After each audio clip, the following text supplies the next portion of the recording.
వైసీపీలో చేరిన అంబటి రాయుడు 10 రోజుల్లోనే పార్టీకి గుడ్ బై చెప్పారు. దీంతో అంబటి రాజీనామా చర్చనీయాంశంగా మారింది. ప్రతిపక్ష నేతలే కాకుండా కొందరు వైసీపీ నేతలు కూడా ఈ విషయం స్పందిస్తున్నారు. రాయుడు పార్టీ వీడడంపై అచ్చెన్నాయుడు సంచలన వ్యాఖ్యలు చేశారు. వైసీపీలో చేరిన 5 రోజుల్లోనే రాయుడు డకౌట్ చేశారన్న అచ్చెన్నాయుడు పార్టీలో చాలా మంది హేమాహేమీలు పార్టీని వేడుతున్నారని తెలిపారు. వాళ్ళంతా టీడీపీతో సంప్రదిస్తున్నట్లు, ఇక ఏపీలో వైసీపీకి భవిష్యత్తు ఉండదని ఎద్దేవా చేశారు.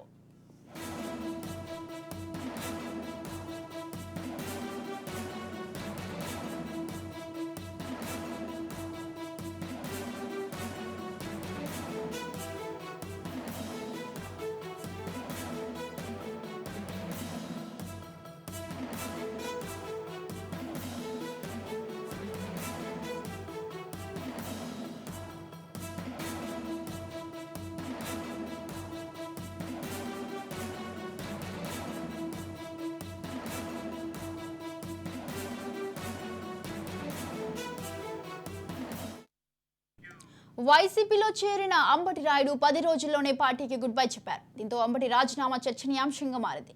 ప్రతిపక్ష నేతలే కాకుండా కొందరు వైసీపీ నేతలు కూడా ఈ విషయంపై స్పందిస్తున్నారు. రాయుడు పార్టీ వీడడంపై అచ్చెన్నాయుడు సంచలన వ్యాఖ్యలు చేశారు. వైసీపీలో చేరిన 5 రోజుల్లోనే రాయుడు డకౌట్ చేశారన్న అచ్చెన్నాయుడు పార్టీలో చాలా మంది హేమాహేమీలు పార్టీని వేడుతున్నారని తెలిపారు. వాళ్ళంతా టీడీపీతో సంప్రదిస్తున్నట్లు, ఇక ఏపీలో వైసీపీకి భవిష్యత్తు ఉండదని ఎద్దేవా చేశారు.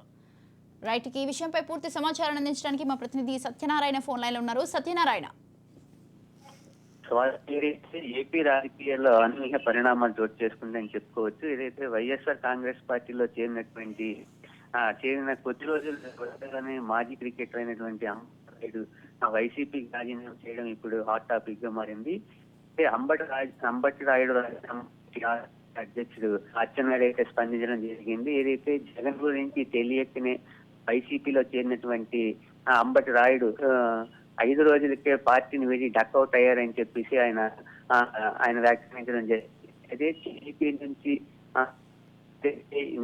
చక్కల్లో జరిగినటువంటి టీఎన్టీయూసీ ఆధ్వర్యంలో జరిగినటువంటి బస్సు యాత్రని అచ్చెన్నాయుడు ప్రారంభించారు. ఈ సందర్భంగా అచ్చెన్నాయుడు వైసీపీ ప్రభుత్వంపై తీవ్ర స్థాయిలో మండిపడడం జరిగింది. ఏదైతే ఉపయోగించినటువంటి ఎస్మార్ట్ జీవోను మడిచి జేబులో పెట్టుకోవాలని చెప్పేసి జగన్ సర్కార్ని ఎద్దేవా చేశారు. అయితే ఎన్నికల ముందు అందరికీ ముద్దుటువంటి జగన్ గుర్తున్నారని చెప్పి విమర్శలు గుప్పించారు. అయితే ఆ టీడీపీ వైఎస్ఆర్ రోజులు పడ్డాయని చెప్పేసి, అదేవిధంగా ఆ రాబోయే రోజుల్లో టీడీపీ జనసేన కలిసి రాష్ట్రంలో ప్రభుత్వాన్ని ఏర్పాటు చేస్తాయని చెప్పేసి అచ్చెన్నాయుడు అయితే చెప్పడం జరిగింది. ఏదైతే అంబటి రాయుడు వైసీపీని వేయడంతో అంబటి రాయుడుతో పాటు మరికొంతమంది కూడా టీడీపీ వైపు ఆకర్షణ అవుతున్నారని చెప్పేసి ఇప్పుడు చెప్పడం జరిగింది.